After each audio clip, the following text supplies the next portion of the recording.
Voy a recordar un poquito lo que hicimos ayer. Y como que una pregunta en el aire. Esta tiene que ver con el oscilador armónico. Esta es una cosa muy conocida, así que no es un gran misterio. Es el operador T3, ese es, en el fondo, el Cristo recuerda el oscilador armónico. ¿Vale? El dominio del T3 es SR. Esto para aclarar algunas dudas que me hicieron ayer. Las funciones que están en SR, las funciones rápidamente decrecientes más rápido que cualquier polinomio, cumplen esa propiedad que está ahí, con esas seminormas. Alfa, beta están en lo natural unión 0. Y P3 es este operador de acá, este es el operador de energía, estas son las funciones de S que estamos ocupando, y representa la energía del oscilador armónico, menos las constantes que teníamos acá, la masa, lo consideramos todo igual a 1, así que no es tan difícil. Es obvio que el operador es lineal y está bien definido, entonces miremos, es un operador no acotado, es un operador no acotado, miremos que no es el no acotado, tomemos este tipo de funciones que están acá, que están en S. En la clase de funciones de Schwartz son las funciones de Schmidt, esa es la expresión que tienen, esa es la derivada enésima de E elevado a menos de la gaussiana. Y se puede demostrar, están normalizadas, por eso está esta constante que está afuera, y que depende de n, por supuesto. Esta norma vale 1 y además son ortogonales entre sí con respecto al producto interno si n es distinto de n. Y por lo demás son funciones propias de la demostración de que son funciones propias es estándar. Ese es el espectro. El operador en este espacio tiene solamente espectro discreto. De tal manera, estos son los valores propios, estas son las funciones propias, las funciones de Schmidt, y esta constituye una base ortonormal de L2. Así que el phi0 que vamos a coger después para construir el resto de las funciones de acuerdo a la segunda cuantización va a ser el primero, que es el ground state con n igual 0. Es decir, aquí no derivo nada, así que es sencillamente una gaussiana, ¿cierto? Me va a quedar 2 elevado a menos 1 medio, este me va a quedar un menos 1, pi a la menos 1 cuarto, y e elevado a 1 partido e elevado a 1 x cuadrado. Y ahí debería ir un menos, o al revés, porque me equivoqué. Bueno, estos operadores no acotados, si uno toma la norma de esto, T3, la norma de T3 es el supremo de todos los T3 aplicados sobre phi n, digo, bueno, con norma 1. Así que esto es mayor o igual que esto. Si uno evalúa la integral, es exactamente esta cantidad de aquí, con un poquito de trabajo. Estas tienen norma 1, así que eso es 2n más 1 al cuadrado. Por lo tanto, depende de n, el n puede crecer todo lo que uno quiera, de tal manera que el n, esta norma de T3, es infinito. ¿Okay? Por lo tanto, T3 es un operador no acotado. En general, todos los operadores de la mecánica cuántica interesantes son operadores no acotados. No están definidos sobre todo el espacio de Hilbert, sino sobre un dominio denso n. Pero es un operador cerrado. El operador es cerrado porque queda todo junto. Vamos a saltarnos esto. Vamos acá. Habíamos construido, ¿no es cierto?, estos operadores a daga y a es la segunda cuantización era la segunda cuantización del oscilador armónico, ¿no es cierto?, cuántico. El phi0 acá es el phi0.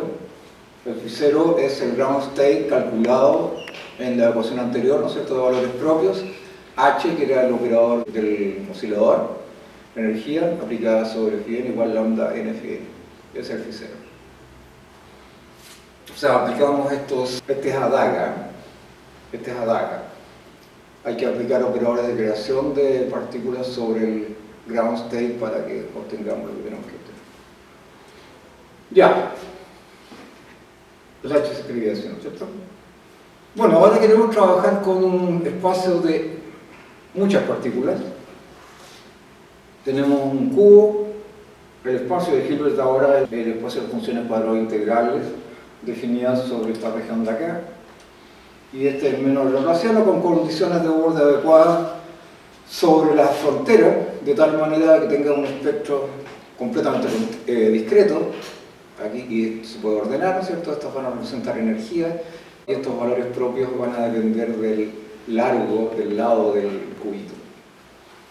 Esta es una de las regiones más simples, en realidad uno podría trabajar con cualquier tipo de región y con cualquier tipo de condiciones de borde. Lo importante es condiciones de borde que me den un espectro discreto.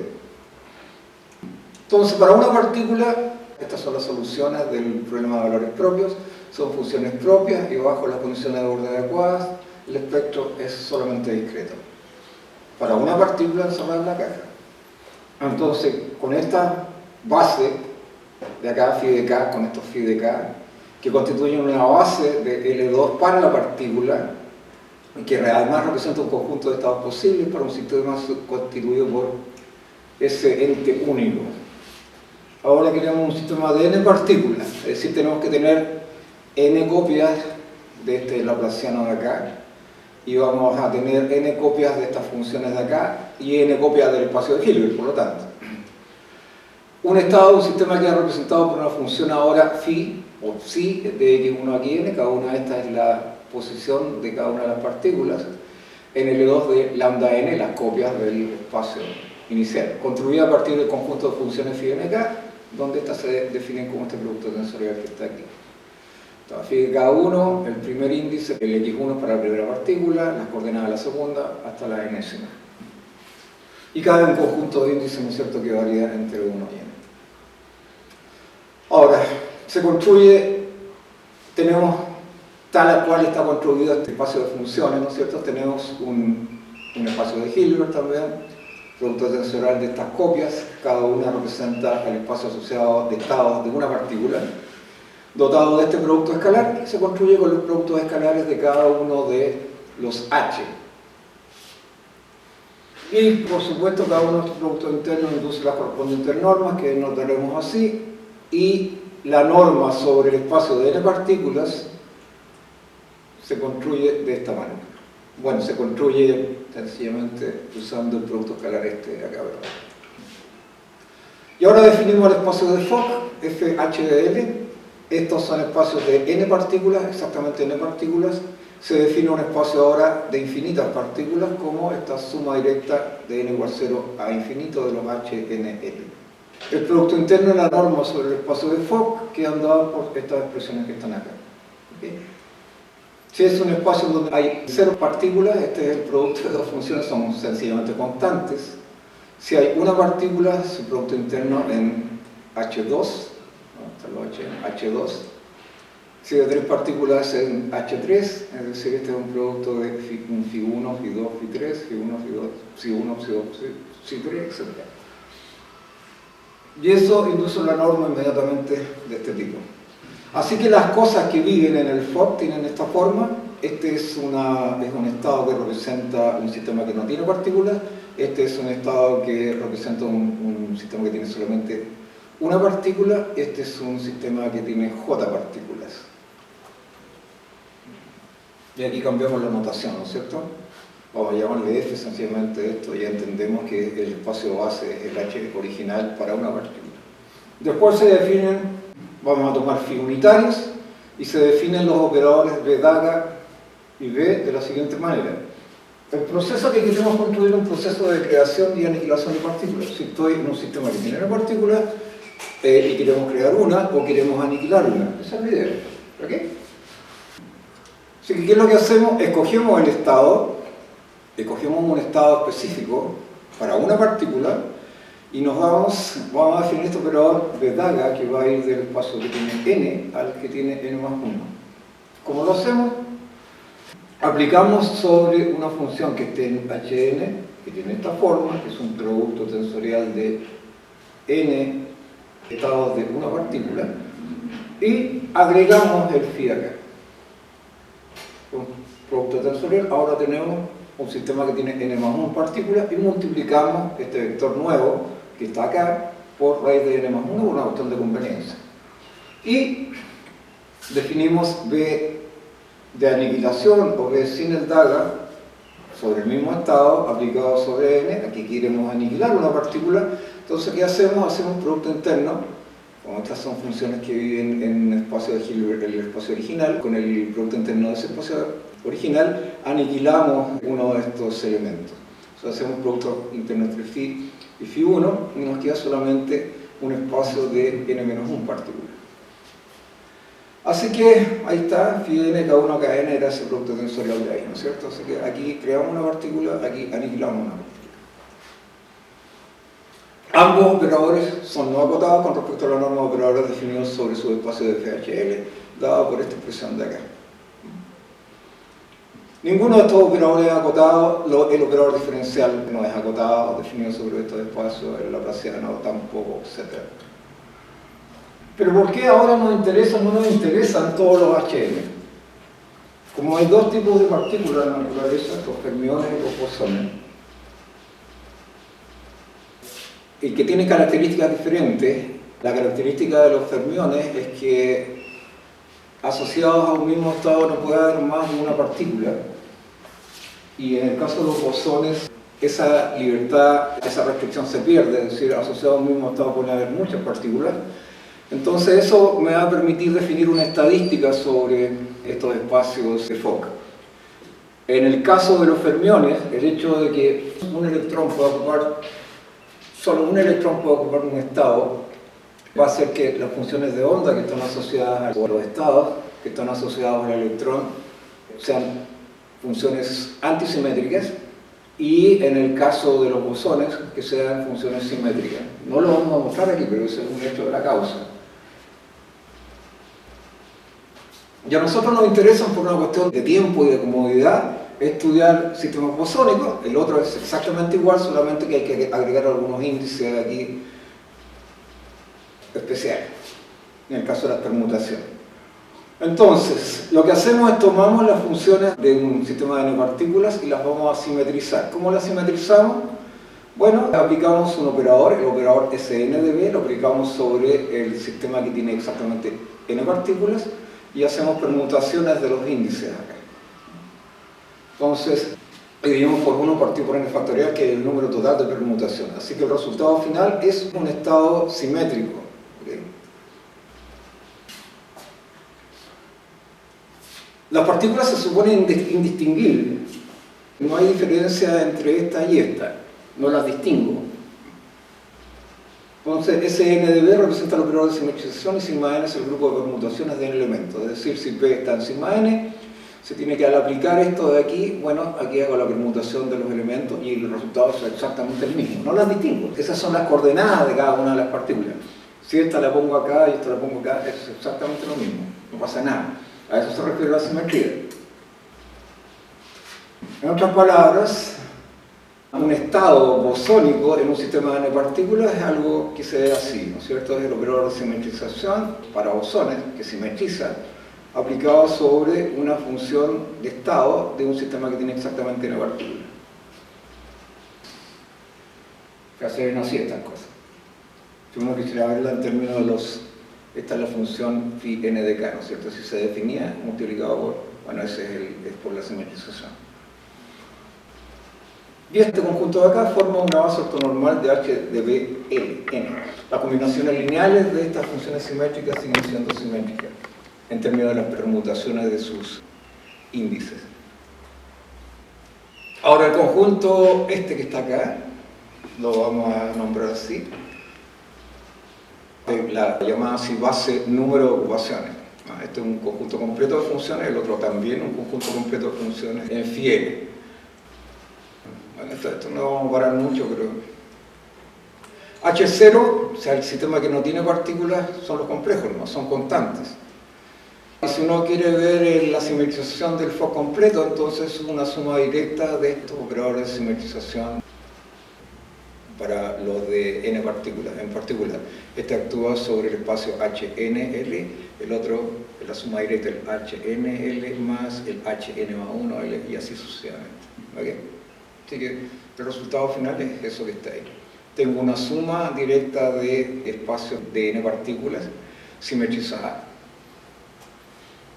Entonces, usando los operadores B daga y B sin daga introducidos antes, que tomaban un sistema con n partículas, lo mandaban a uno que tenía n+1 partículas, tomaban un sistema de n partículas y lo mandaban a un espacio que tiene n-1. Bueno, ahora definimos los operadores a daga, phi j, en forma similar. Ahora van a ir del espacio simetrizado Hn al espacio simetrizado Hn+1, Y este es el de aniquilación de partículas, el A phi j va a ir de Hn simetrizado al Hn1 simetrizado.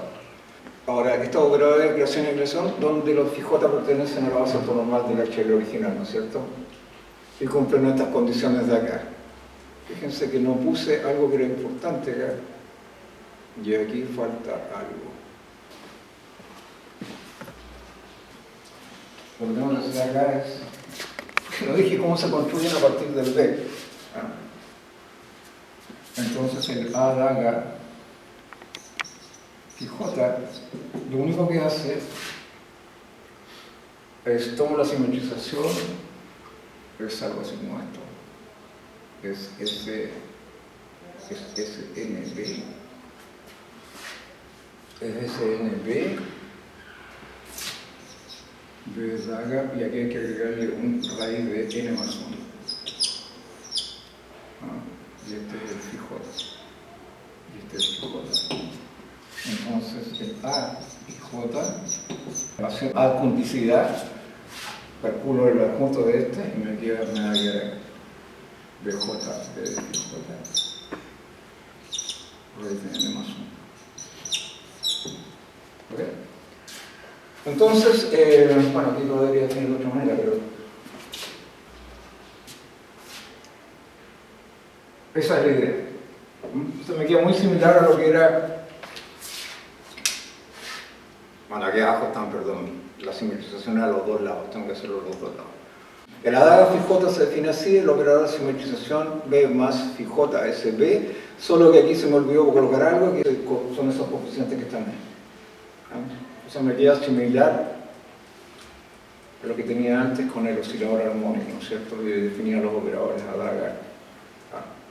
Eso que están ahí. Aquí no puedo aplicar ninguna simetrización porque esto es una partícula, ¿no? Esto se considera solamente una partícula, esto es un caso unidimensional, es una partícula moviéndose en la recta real. Se puede ver como si fuera un conjunto de partículas, pero en realidad no lo es solamente una, es la cuantización de ese operador que está ahí. Estos no, estos son sistemas de n partículas.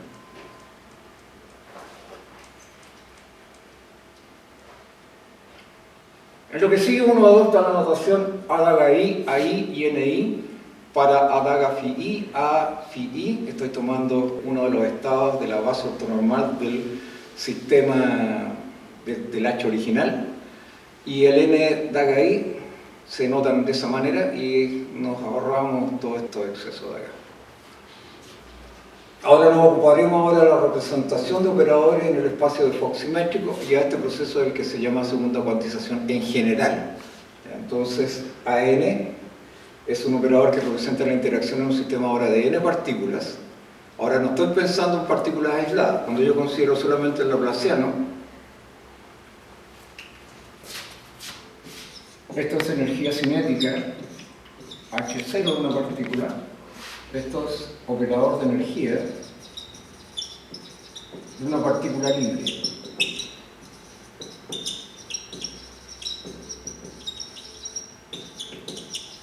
Pero podría agregarle al H, podría definir un H ahora.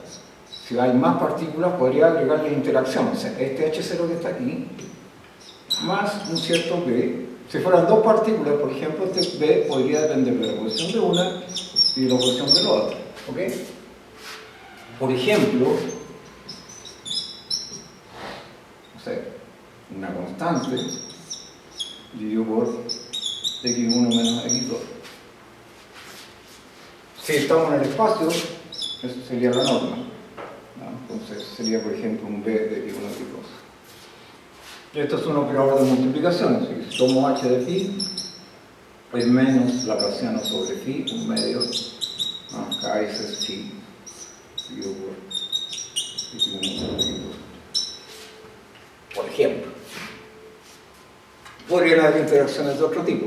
Entonces, a estas interacciones, si el espacio es de n partículas, a este le podría llamar A2 de x1 a x2.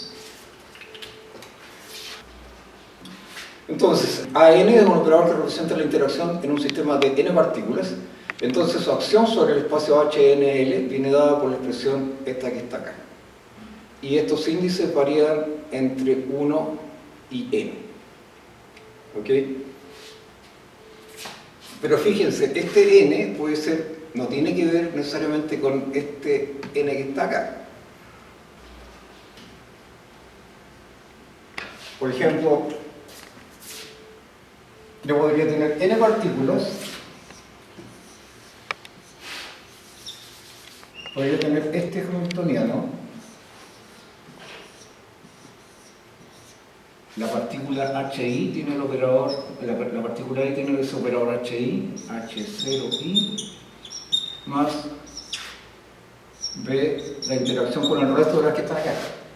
¿Okay? La interacción no tiene por qué ser, puede ser de a pares, puede ser de tríos, etc. Pero se hacen entre las n partículas. ¿Okay?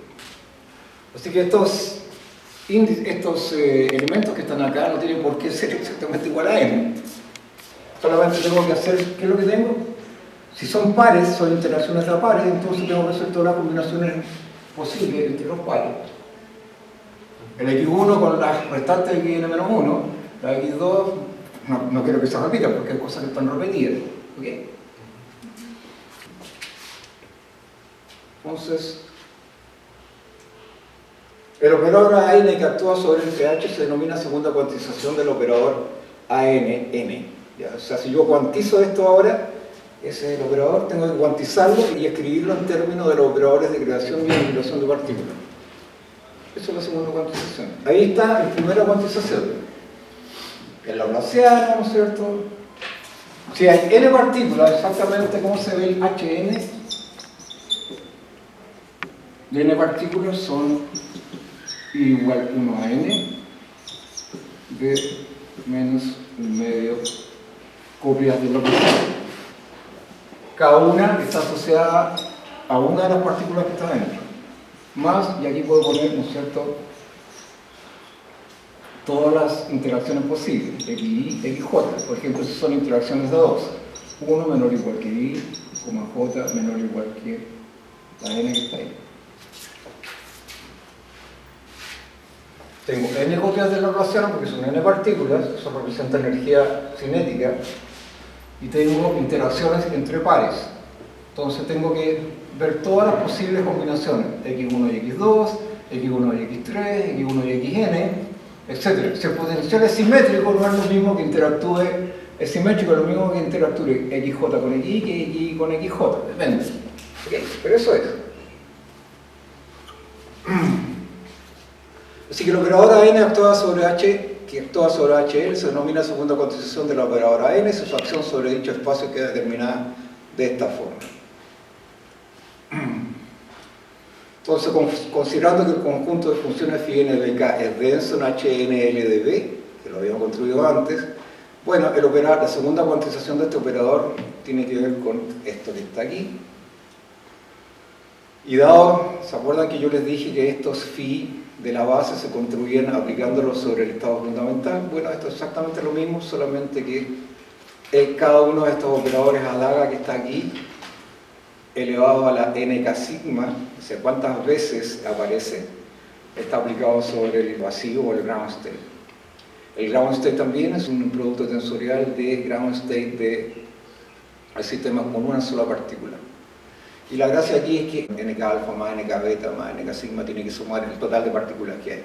Y el vacío ahora en realidad se representa como este vector que está acá. Bueno, está un poco complicado, cuesta tragárselo, pero créanme que es así. El operador ahora se ve así.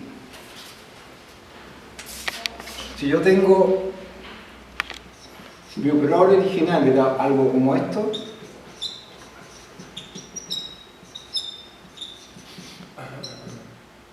y acá están las interacciones, por ejemplo, si fueran dos pares, entonces 1 menor o igual que Y menor o igual que J, el resultado final, y estos son los índices, va a ser algo como esto.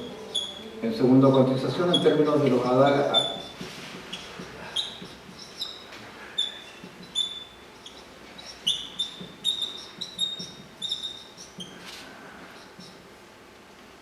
Y aquí me va a quedar algo así como. Tengo que cambiarle acá. Bueno, aquí es que es un tubo, pero.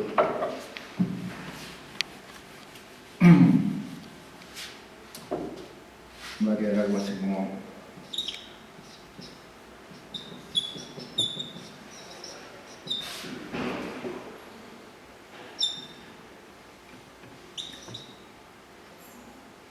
Es que queda más complicado que eso.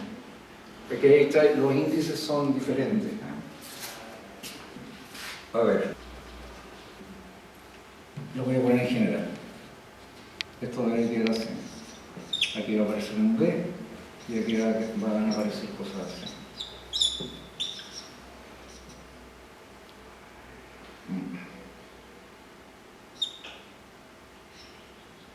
Si es de a 2, deberían aparecer 4 acá. Algo por el estilo, ¿ya? Bueno, ahí aparecen dos operadores de creación de partículas. Olvídense lo que son los índices de dónde estoy integrando y de dónde estoy sumando aquí, porque en realidad eso es un poquito más complicado. ¿Por eso te indica el asterisco? El asterisco aquí significa que es el espacio dual.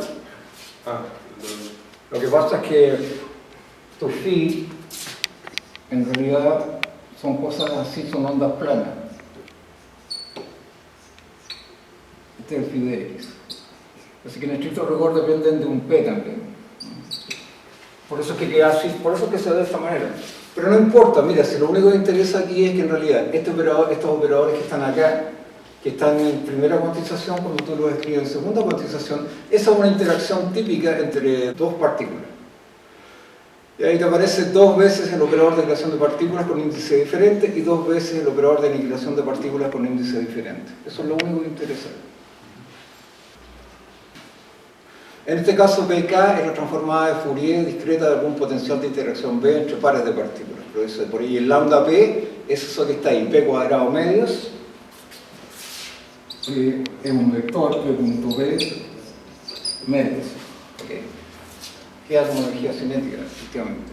O le llaman lambda P. Son vectores propios. Y esas cosas son discretas, ¿no? El P se está moviendo en un espacio discreto. Bueno, estos operadores ADAG ya cumplen las mismas reglas de conmutación de antes, etc. NP representa el operador de número asociado al modo P. H0L, es lo que yo les decía recién. Lambda, LP, NP, el operador de energía libre. Eso tiene que ver con esto.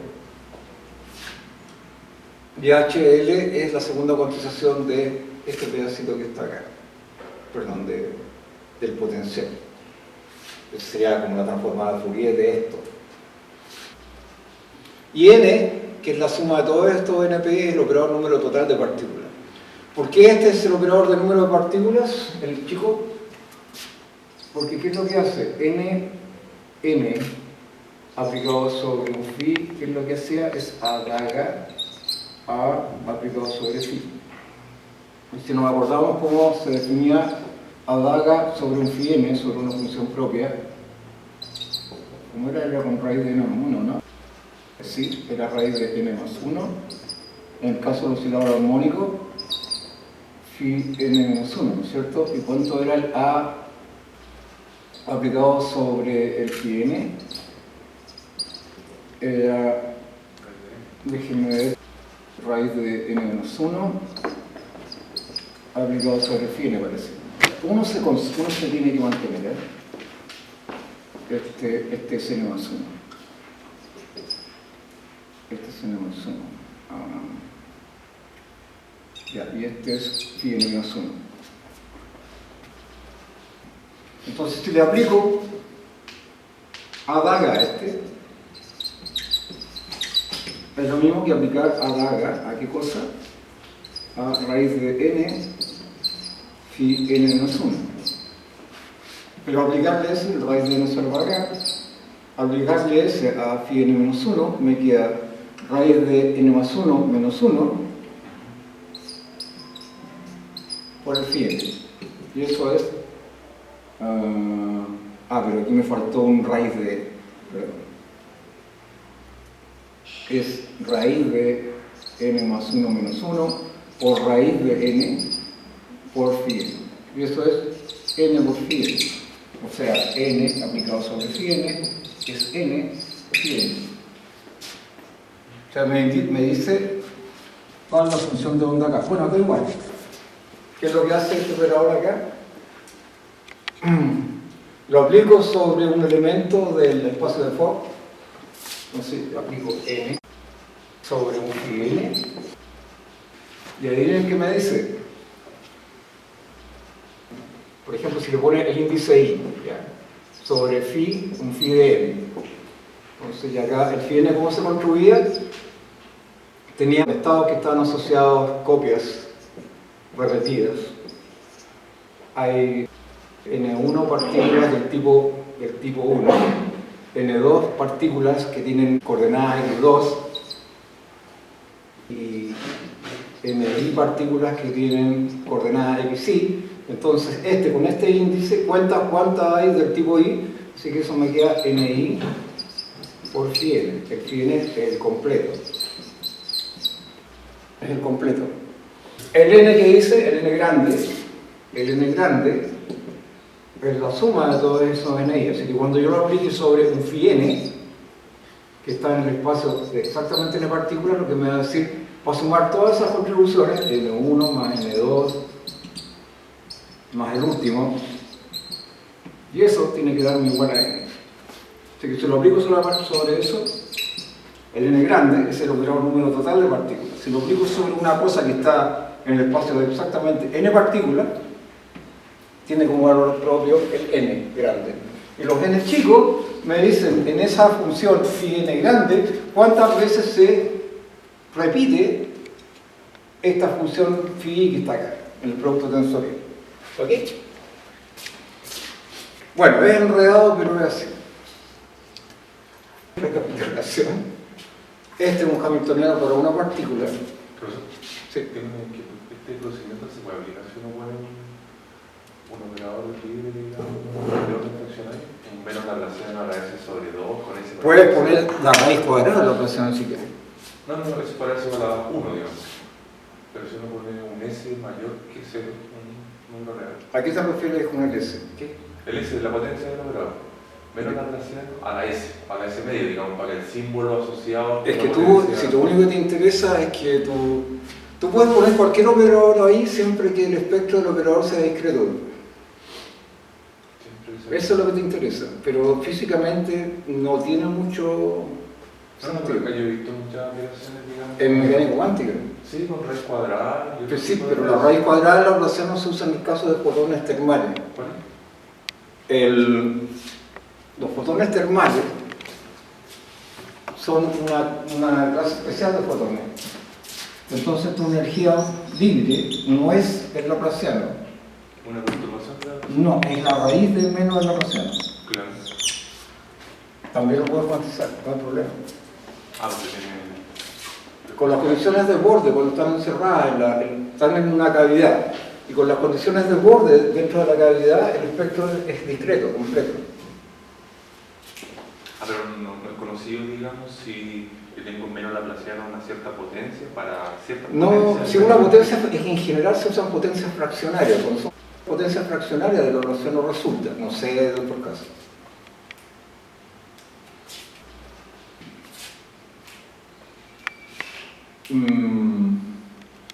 De hecho, fíjate que cuando uno tiene una potencia fraccionaria, no me acuerdo muy bien, pero tú puedes definir, si tú tienes un operador positivo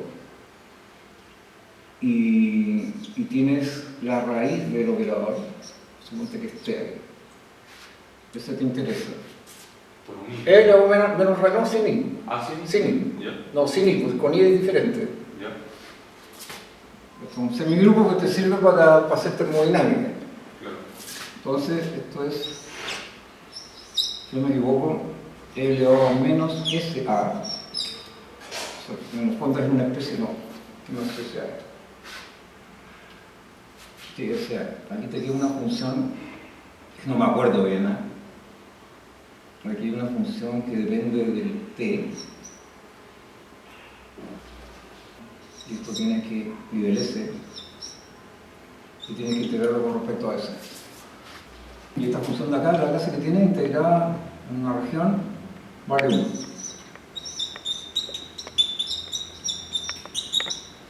Entonces tú puedes representar esto como esto, así que si tú quieres calcular e elevado menos la red, en realidad así, puedes usar esto, esa representación de ella, porque aquí tienes la ecuación. Claro. Entonces cuando tratas de resolver un problema de mecánica estadística, una potencia fraccionaria de Laplaciano, o de menos Laplaciano, usas esto primero, calculas todo, porque esas cosas son conocidas. Claro, sería esa exponencial por una f de t o algo así, ¿no? Es que este es el h. La h es 0. Ese es tu h. Ese es tu h. Bueno, recapitulación para que no se pierda, porque esto es fácil perderse. Es el hamiltoniano de una partícula, es el espacio de Hilbert base, ese es el cubo, la caja cúbica con frontera y volumen BL, LD, ¿cierto? Se multiplican los lados del cubo, bajo condiciones de borde adecuadas, el SL, este operador resulta autopunto. Y por eso uno puede encontrar un conjunto de vectores propios y de valores propios asociados al operador S. Y que además forman un conjunto ortonormal de funciones propias que por lo demás uno puede ordenar de esta manera. Dependiendo de las condiciones de borde que tenga uno sobre la caja, es si este valor mínimo que está acá es negativo o positivo. En general, como representan energía, lo que uno espera es que estos valores sean positivos. Hn de B, ¿no es cierto?, que era el espacio de n partículas, se construye simetrizando esta suma, este producto tensorial de espacios Hn. Este es el espacio Hilbert simétrico para un sistema de n partículas. Después se construye el espacio de Fock para un sistema de infinitas partículas y nos damos cuenta también estos operadores A y AI, se crean esos operadores A y AI, ¿cierto?, tal cual les comenté, que cumplen esas relaciones de conmutación, ahí falta la identidad, son operadores de creación y aniquilación de partículas, paso de un sistema de n partículas a uno de n más 1 o de uno de n partículas a uno de n menos 1 partículas. La segunda cuantización de la interacción, ¿no es cierto?, la interacción que era ese A que yo les acabo de comentar, ahora lo dejo escrito en términos de los operadores A y Adaga. HL, el operador autojunto en el espacio de Hilbert FB que representa la energía. Y la energía en general se puede escribir como una parte libre, que tiene que ver con el Laplaciano acá, o las copias del Laplaciano, esa suma, etc. Restringida a distintos espacios, uno de n partículas, uno de n más 1 partícula, etc. Y acá están las interacciones, estas de acá. Beta es la temperatura inversa, el potencial químico, etc. Así que el hamiltoniano libre, si uno lo mira, es una cosa de este tipo. Si uno mira en la literatura, va a encontrar que en segunda cuantización para un sistema de infinitas partículas viene dado por esa expresión y el operador de interacción viene dado por esto. ¿Okay? Si son interacciones entre dos partículas, lo que parece son, aquí falta una daga, son combinaciones, son composiciones de 4 operadores, de 2 de creación y 2 de aniquilación. Este es el operador asociado al modo J, okay, o sea, este es el operador número total de partículas, me dice cuántas partículas hay en el sistema cuando yo lo estoy estudiando, y este es el operador que uno usa generalmente en mecánica estadística, el llamado conjunto gran canónico, que es el mismo H que está acá y le tiene que restar una cantidad. Este es un parámetro que varía en los reales, positivo, y n es el número total de partículas. Eso se llama potencial químico, por si acaso. Entonces les voy a mostrar algunas cosas, como yo trabajo en esto, y no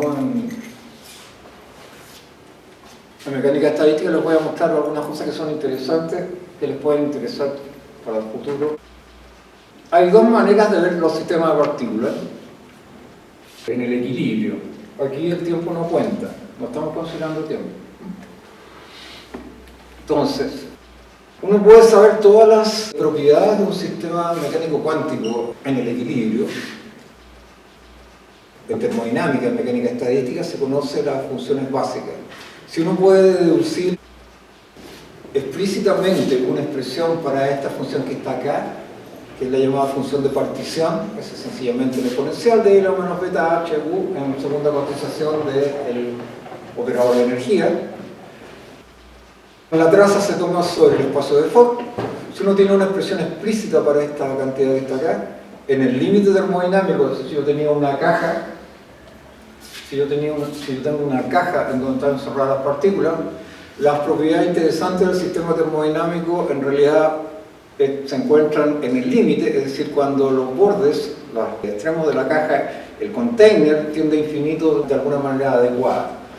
Esto es lo que se llama la función de partición canónica, es decir, este es un sistema que se está estudiando para infinitas partículas y este es el sistema que se está estudiando, se está restringiendo a un sistema de n partículas. ¿Okay? Esta es la función de partición canónica y esta es la función de partición gran canónica. Es decir, aquí me quedé parado con n partículas y aquí estoy recorriendo un sistema que puede tener infinitas partículas. Eso es lo que se llama la energía libre. Esta expresión de acá es la energía libre y ρL es el número total de partículas que hay en el sistema dividido por el volumen de la caja. La densidad de partículas, esta es la densidad de partículas en el sistema canónico. La presión en el sistema gran canónico es esta que está acá. 1 partido por beta B a volumen finito, todavía no he hecho atender el límite, cuando B tiende a infinito, entonces esta función se pone interesante. Esa es la presión termodinámica en el sistema gran canónico. Esa es la energía libre en el sistema canónico. Disculpe, Dime.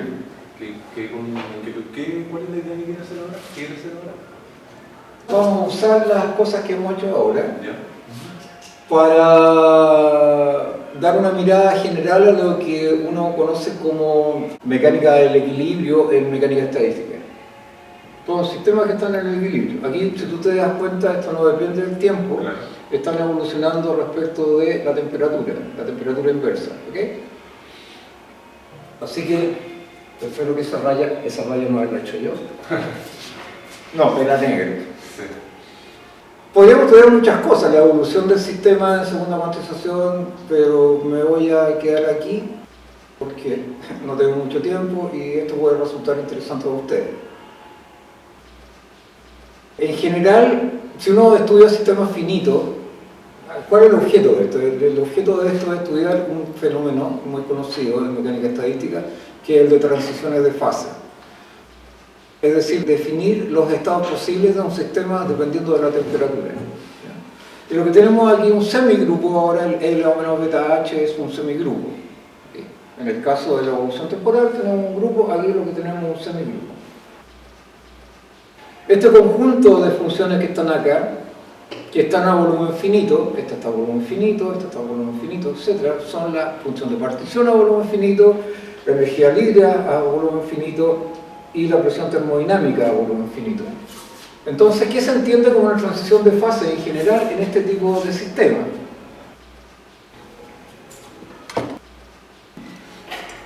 Respecto de los parámetros en general de estos modelos, no sé lo que es H en este momento, es una cuestión genérica, el beta, por ejemplo, el potencial químico, etc. Estas funciones son absolutamente buenas, no tienen singularidades. Sin embargo, en el límite termodinámico, es decir, cuando B tiende a infinito, aparecen esas singularidades. Y esas se relacionan precisamente con las zonas de transición de fase, es decir, donde hay una singularidad, se supone que el sistema pasa de una fase 1 a una fase 2, por ejemplo, de la fase líquida a la fase gaseosa, por dar un ejemplo. Un ejemplo claro, si uno mirara muy burdamente, si uno mirara el gas de fotones, lo voy a simplificar mucho.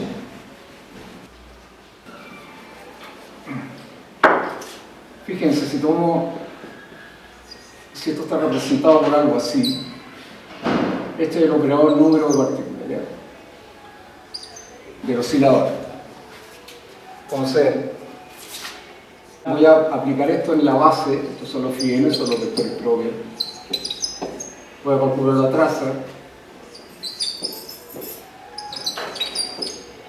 Me metieron por siglo la temperatura. Pero como estos son vectores Clobis, están ortonormalizados, en el fondo eso es un cero en realidad, de L o menos omega E. Omega supongamos que es positivo. ¿Ah? Eso vendría siendo el, si le pongo acá 1 partido por beta de beta, logaritmo natural, eso vendría siendo la presión del sistema. Ahora fíjense, si sumo todas estas cosas sobre n, ¿cuál es el resultado? Es súper simple. Si la suma es finita, ¿cuál es el resultado? Entonces esto llegar hasta n, ¿no? Eso es un geométrico, ¿no? Omega es mayor que 0. Las sumas finitas son finitas. Si sumo hasta el infinito, ¿cuánto omega? 1 dividido por 1 menos w. ¿Ya? Si sumo hasta n, esa la función, el resultado, ¿tiene singularidad o no? ¿Explota la función? ¿Tiene algún punto en donde se vaya infinito? Si sumo hasta n, ¿no? No. ¿Dónde aparece la singularidad? Cuando sumo hasta el infinito. Cuando sumo la serie completa, me aparece una singularidad. Cuando esto vale, si esto valiese 0, me queda 1. Si sumo finito, esto jamás va a pasar nada. Ah, pero el W directamente va a que 0. No, pero dejémoslo planteado, ¿no? ¿Para qué valores?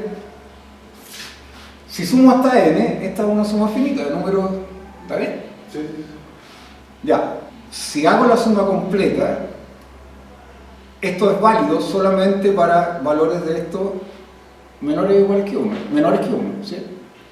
Y tiene una singularidad en 1, cuando omega vale 0. Bueno, acá es igual. Todas estas funciones de acá, a volumen finito, son buenas. O sea, no les pasa nada. No hay singularidades. Las singularidades solamente aparecen en el infinito. Y esas singularidades en mecánica estadística son reconocidas como puntos de transición de fase, o sea, puntos críticos. Entonces, estudiar en el fondo, en este marco, si uno considera que esto es correcto desde el punto de vista físico, lo que uno busca es singularidades de estas funciones en el límite termodinámico. ¿Y qué es el límite termodinámico? Hacer tender el volumen a infinito con una restricción más, que es que el número de partículas, que la relación entre el número de partículas, el promedio del número de partículas y el volumen se vayan a infinito, que esa relación sea constante cuando el volumen sea infinito. Eso es lo que uno pide. Entonces, si uno quiere estudiar un fenómeno crítico con un sistema cuántico, en un sistema cuántico de partículas, lo que tiene que hacer es estudiar este tipo de funciones. Insisto, cuando estas funciones están restringidas solamente a sistemas de finitas partículas, o volumen finito, perdón, estas funciones son buenas, no tienen singularidades, en general. En general. Esta es una función que está definida sobre el espacio de Fock, esta es la función que está en la función partición canónica, que está restringida solamente a las funciones simétricas que tienen n partículas, hasta la energía libre para el sistema canónico, es decir, para un sistema que tiene solamente n partículas, y esta es la presión termodinámica del gran canónico, a volumen finito. Todas estas funciones que están acá pueden tener singularidades en el infinito, y lo que a uno le interesa es estudiar en los puntos en donde esas singularidades aparecen. Ese es el problema. Y uno puede definir además el estado de Gibbs y la densidad de partículas. El estado de Gibbs es sencillamente hacer uso de estas expresiones que están acá. O sea, aparece un funcional sobre un álgebra de operadores. Por ejemplo, no sé, uno quisiera calcular la esperanza de algún operador que le interese desde el punto de vista físico y la estudia en este sentido. Es como el promedio. Eso es lo que se llama el estado de Gibbs en el sistema gran canónico, y aquí la densidad de partículas, a diferencia del sistema canónico, aquí es el número de partículas exactamente dividido por el volumen, acá es el promedio del número de partículas con respecto a este estado de Gibbs dividido por el volumen, ¿no es cierto? Así que, por otro lado, las restricciones de los operadores HNL de HL y AN de AL al espacio HNLB, el promedio termal en el conjunto canónico ahora, el de n partículas, ese es el de n partículas, ¿no es cierto? Ahí está la función, ahí está la energía libre, etc. Se calcula así. Ese es el estado de Gibbs ahora para el sistema de n partículas. Si me restringo al sistema de n partículas, tengo que restringir el operador al sistema de n partículas. Este es el operador de energía restringido al sistema de n partículas, etc. Aquí no estoy restringido al sistema de n partículas. Existe a veces una relación entre el sistema canónico y el gran canónico, no siempre, depende del sistema. Bueno, se define la energía libre canónica y la presión límite de la siguiente forma. Lo que tengo que hacer es tomar, en el caso de los sistemas de n partículas, exactamente el n tendiendo a infinito y el b también, y pedir que la relación, ¿no es cierto?, entre ellos sea una constante. Y en el caso del sistema gran canónico, exactamente lo mismo. Pido que la relación entre la esperanza del operador n de L en el infinito sea una constante. Esas son las dos cosas. Entonces les voy a mostrar un fenómeno interesante.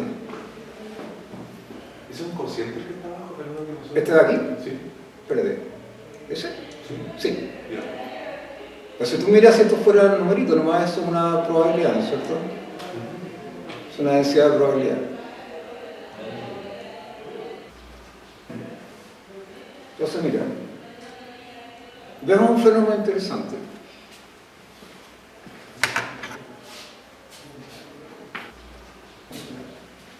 Esto es una derivación profesional, ¿no? Tengo justo para...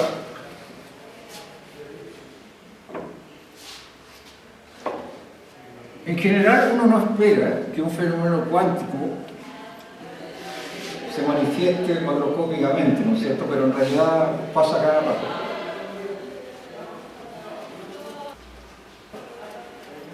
Por lo menos en un laboratorio lo puede hacer. Entonces, fíjense, supongamos que tenemos un conjunto de átomos.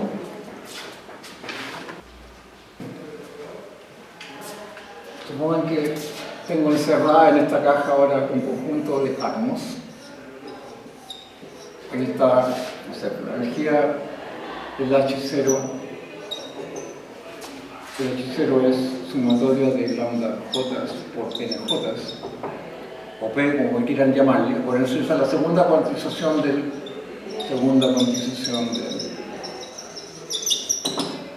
menos laplaciano, menos medio laplaciano. Es una energía libre. Más algo. Okay. También es segunda cuantización que da cuenta de las interacciones entre las partículas. Y vamos a suponer que son todas bosones. O sea, son partículas gregarias. Y tengo para cada partícula un estado, o digamos, hay un ground state para el conjunto de n, o las infinitas en el Fock, ¿cierto? Que le vamos a llamar phi0, ese es el ground state. Y las energías están ordenadas también. Con las condiciones de Bohr son adecuadas, entonces tengo un espectro discreto para el H0. Y estos lambda j son exactamente esos de j que están aquí. Lo voy a llamar lambda j, para no confundirlos demasiado.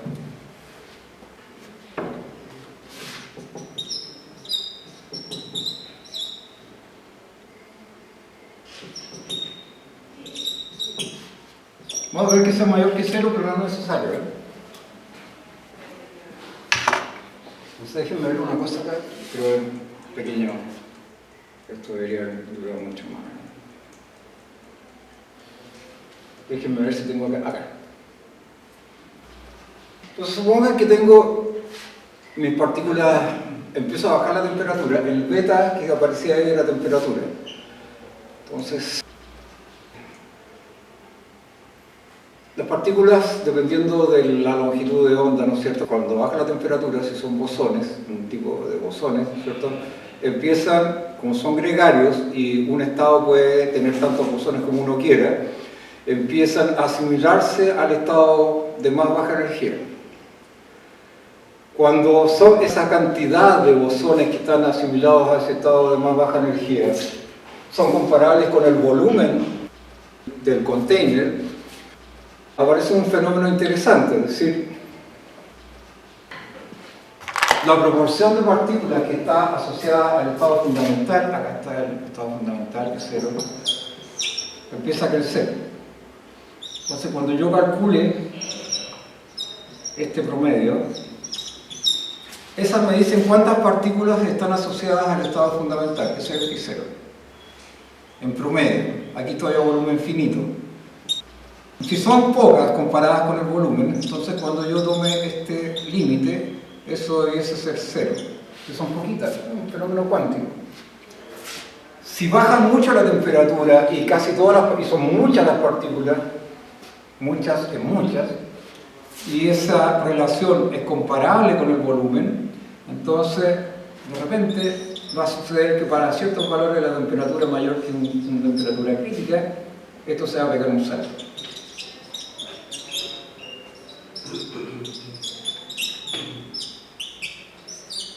Lo que llamamos el ρ0. Entonces ese es lo que se llama parámetro de orden. El ρ0 es un parámetro de orden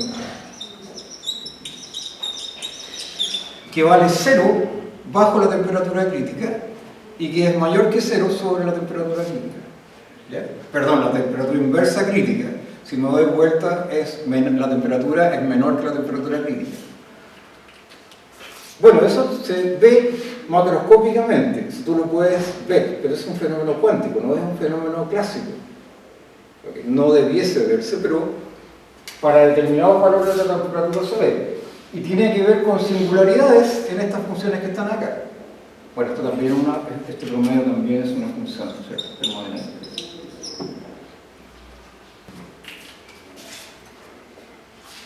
Más aún, uno puede relacionar esta relación que está acá con lo siguiente. Fíjate en este operador. Este era el operador de energía, ¿no es cierto? A, J, A, J. Supongamos que las partículas no interactúan entre ellas.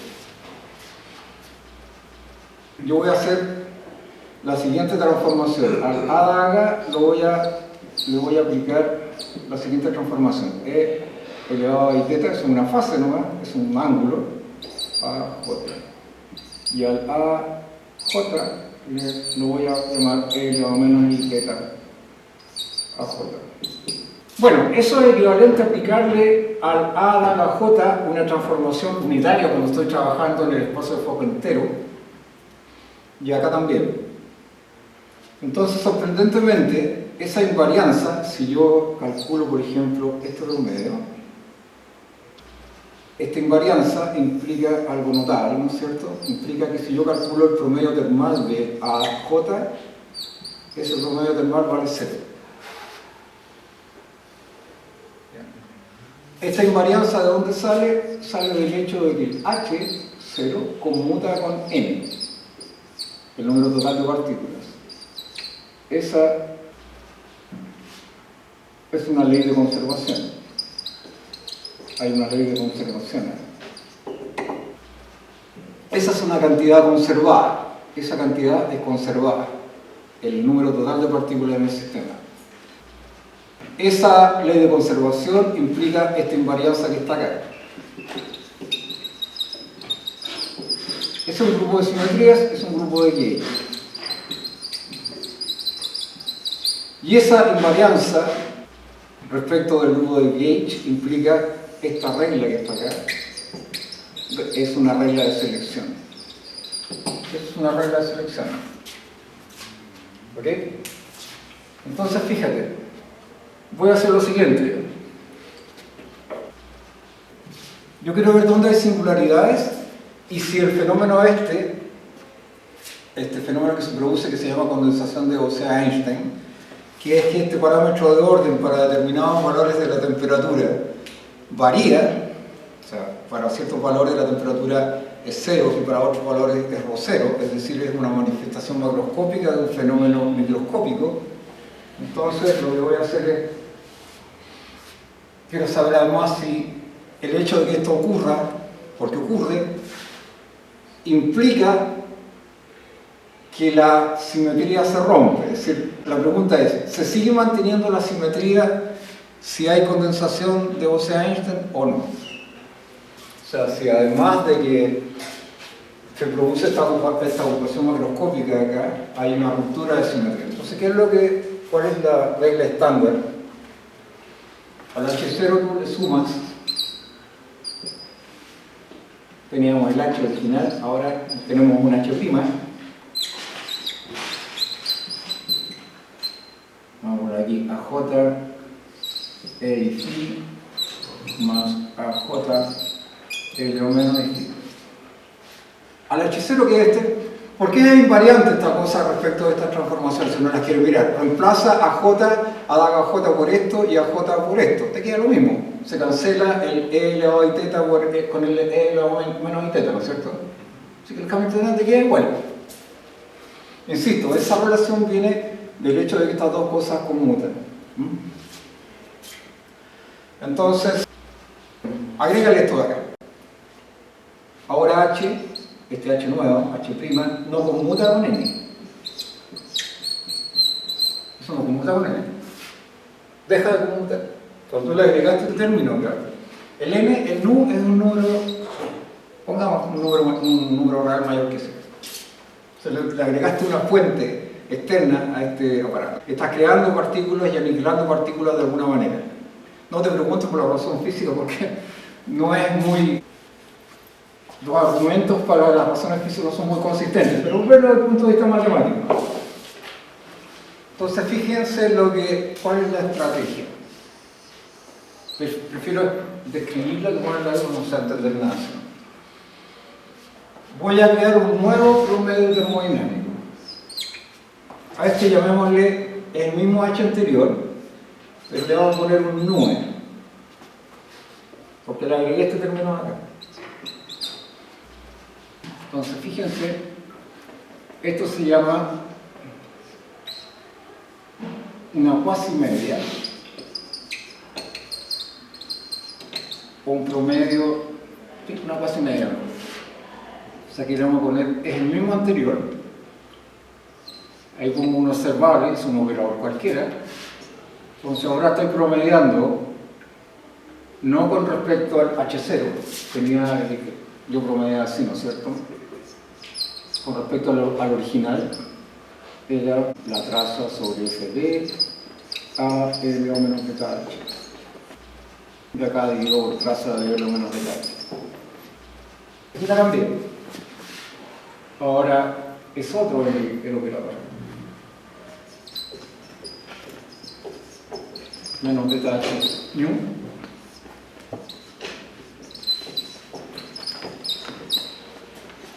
Este se parece mucho a este que está acá, salvo que este operador que está aquí tiene este término que está acá. Tiene asociado este término que está acá. Si a volumen finito, fíjense, si a volumen finito las funciones estas en términos de sus parámetros son todas buenas, son continuas, diferenciables, todo lo que ustedes quieran, porque lo son, la presión, etcétera, hasta esta medida que está acá, perdón, este promedio que está acá.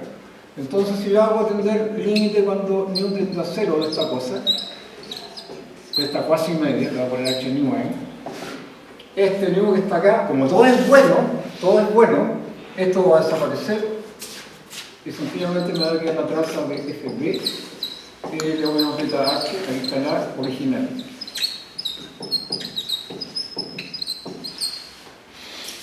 Créanme que todo es bueno, finito es todo es bueno, no hay nada discontinuo, nada. Entonces, acuérdense que yo quiero relacionar una posible ruptura de simetría con la condensación, con el fenómeno crítico. ¿Sí? Entonces, ¿qué hago? El límite cuando nu tiende a 0, el límite cuando el volumen tiende a infinito de A a 0, ese promedio raro que está ahí, ese es exactamente igual a ρ0.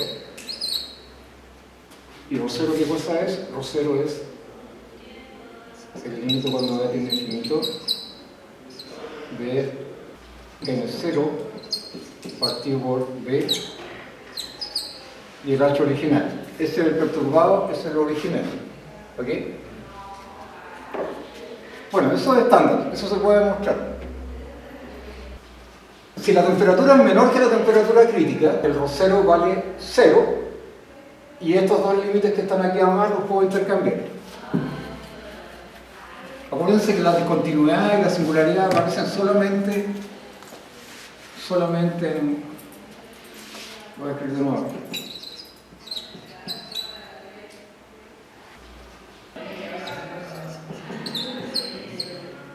Aquí tengo que poner los módulos, ¿sí?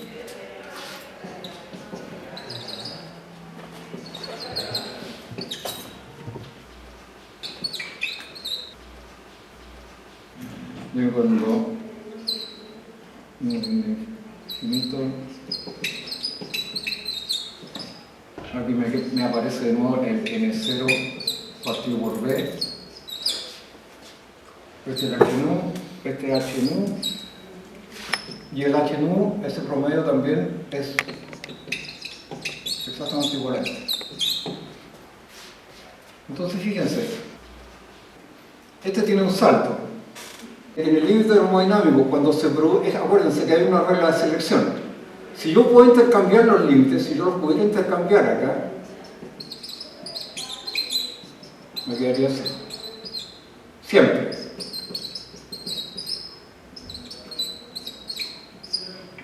Si los puedo intercambiar, entonces, como esta cosa es continua, lo infinito, esto siempre vale 0 porque prevalece la regla de selección.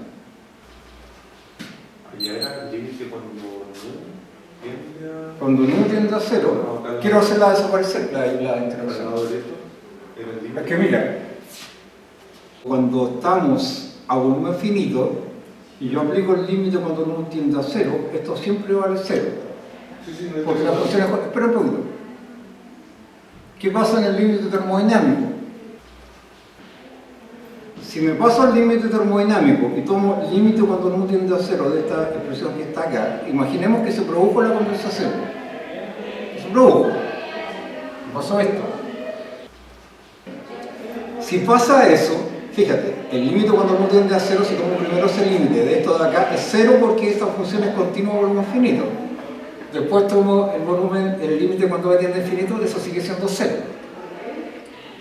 Pero para temperaturas mayores que la temperatura crítica, y lo razonable es que si hago esto, también podría haber hecho esto, ¿no es cierto? En esa región. O sea, debería poder intercambiarlos. ¿Ok? Para temperaturas menores que la temperatura crítica, yo puedo hacer eso. Intercambiar los límites. Pero si la temperatura, o la temperatura inversa es mayor que una temperatura crítica, no puedo. Si tomo límite cuando v tiende a infinito, primero tomo el límite cuando no tiende a 0. De esta cosa, de ese cuasi promedio que está ahí, eso para temperaturas mayores que la temperatura crítica inversa es distinta de 0. Aquí se preserva la regla de selección, o sea, sigue siendo válida la ley de conservación y la invariancia del grupo de H. Y acuérdate que te digo que eso uno puede demostrar que eso es exactamente igual al ρ0, es decir, a la cantidad de condensado que tiene el sistema. O sea, cuando se produce el condensado, esta cantidad es distinta de 0. Por eso esto es distinto de 0. Las dos son iguales. Cuando no hay condensado, yo voy a intercambiar los límites y esto es exactamente 0 por los lados. Es decir, este es el método que se utiliza para demostrar que acompañada a la transición de fase hay una ruptura de simetría inmediata, espontánea. Pero si no solamente se produce la transición, se tiene una manifestación macroscópica de un fenómeno físico, sino que además las reglas de selección dejan de tener validez, la ley de conservación también, o sea, el operador deja de conmutar con el n en este caso, Y es cierto, porque le agregamos un nu n, por lo tanto tiene los dos fenómenos a la vez, el fenómeno crítico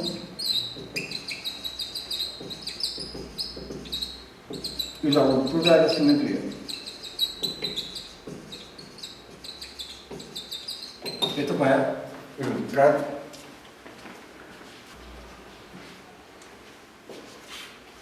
cuál es el problema acá. Alguien, porque ayer lo tocamos un segundo, se los digo que no vamos. La cantidad definida, la cantidad... Sí. No existen los sistemas completamente aislados, primero. O sea, estos sistemas se supone que están aislados. Los gases confinados son sistemas finitos. Las condensaciones experimentales son todas con número finito de partículas. La cantidad de átomos confinados no puede ser considerada macroscópica, son sistemas mesoscópicos.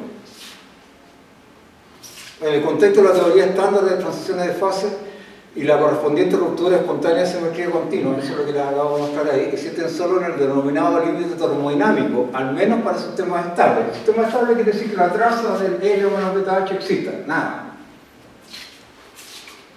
En presencia de un condensado significativo, los efectos de la interacción son determinantes y dominan a la temperatura T tales que T es menor igual que la temperatura crítica. Entonces, el caso ideal, que es el que yo les mostraba aquí, sin la interacción en realidad no existe. Físicamente no existe. Los gases confinados son espacialmente no homogéneos, o sea, meterlos en una caja es una locura. Los gases de Bose confinados en trampas magnéticas presentan formación de condensado en sistemas unidimensionales y bidimensionales. Hay un famoso teorema de Honenberg que dice que no puede haber condensación en dimensiones menores que 3.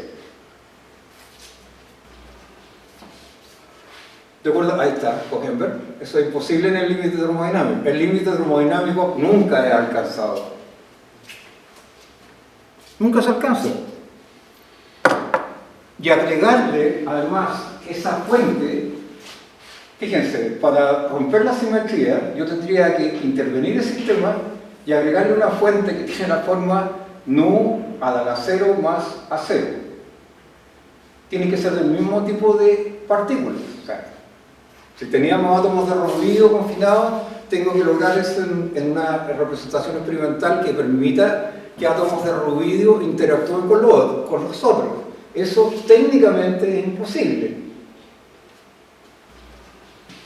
Entonces, para superar las dificultades asociadas a una correcta definición de la presión para un gas confinado en una trampa magnética no homogénea, es necesario además definir parámetros macroscópicos que tengan comportamientos similares a la presión y volumen usuales. Es decir, ahí tenemos un potencial en una trampa magnética. No es un cubo. Eso no es un cubo. Ese es el potencial, ¿no es cierto? Ese es el estado fundamental, uno lo puede calcular exactamente.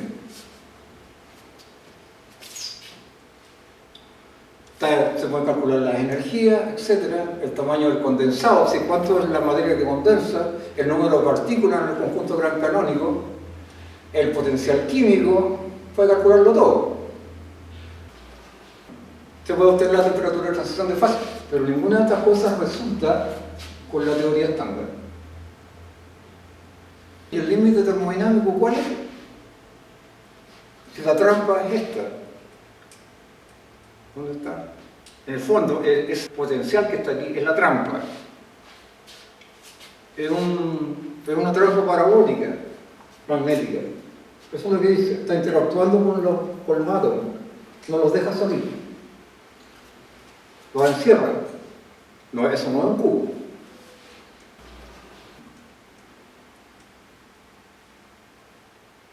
Entonces, ¿cuál es el límite termodinámico? Yo no quisiera extenderlo al límite termodinámico. O sea, ya, ¿saben que esto es una aproximación? Extendámoslo. Hay que construirse un límite termodinámico. ¿Qué es el volumen? Etcétera. Si está encerrada en una caja que es un cigarro, es como un cigarro, entonces lo que hacen es extender abren un lado de la caja y hacen como que se extendiera y ven si el resultado resulta con el resultado experimental, y no resulta. Entonces, bueno, hay maneras diferentes de definir eso. Bueno, esto tenía que ver con los fermiones y la superconductividad, venía acá muy largo, no se puede. Les voy a subir los slides, les voy a decir dónde están, les voy a avisar para que los bajen. El curso es mucho más largo, por supuesto, entonces un poco. Lo que les quiero decir es que en realidad la mecánica cuántica es una cuestión abierta en muchos temas, no es algo cerrado. Así que si alguien quiere estudiar esto, tiene para toda la vida. Y la mayoría de las cosas son cuestiones, buenas aproximaciones, buenas idealizaciones, pero hay harto desde el punto de vista físico que no queda claro. De hecho, no existe un consenso para decidir si en realidad estos métodos, entender las singularidades, por ejemplo, en las transiciones de fase como el motivo que produce la transición de fase. De hecho, no puede ser, si los sistemas son solamente finitos y las singularidades solamente se detectan en sistemas infinitos. Incluso si fuera una aproximación, porque la estructura espontánea de la simetría matemáticamente solo se produce en el límite, solo se produce en el límite. Puede que la condensación no, que haya muchos átomos asociados al estado fundamental y sean comparables con el volumen, pero la ruptura de simetría es un fenómeno que se produce solamente en el límite, como estructura matemática. No hay otra alternativa, porque las singularidades están en el límite de las funciones, no están antes. Entonces, lo único que a lo mejor podríamos decir, bueno, en realidad lo que existen son pseudo rupturas de simetría y no rupturas totales. Por lo tanto, ese es un problema abierto que les dejo planteado para que lo estudien si alguna vez les interesa ver la parte física de los modelos matemáticos que hay implícitos en estos cuentos. Bueno, era tratar de contarles un poco nomás de esto. No es imposible hacer un curso de fundamentos de la mecánica cuántica en 2 horas, pero si les dejé una duda, por lo menos, me parece interesante. ¿Alguna consulta? La física que hay... Sí, dime. En bibliografía respecto a... La mejor cosa que uno puede hacer es leer a los clásicos, ¿verdad? Por ejemplo, en el caso de la termodinámica, de estos métodos, y que estos métodos tienen nombre y apellido. Ayer estábamos viendo en la sesión de física matemática unas cuestiones que tenían que ver con espines. Bueno, Griffiths es una lectura que tienen que hacer de Vilruel, son lecturas necesarias. En este caso, Bagaliov es el padre de todas estas teorías. Incluso de modelos superconductivos, de las soluciones, de un tipo de soluciones usando estas técnicas también. Espero que no se hayan aburrido mucho.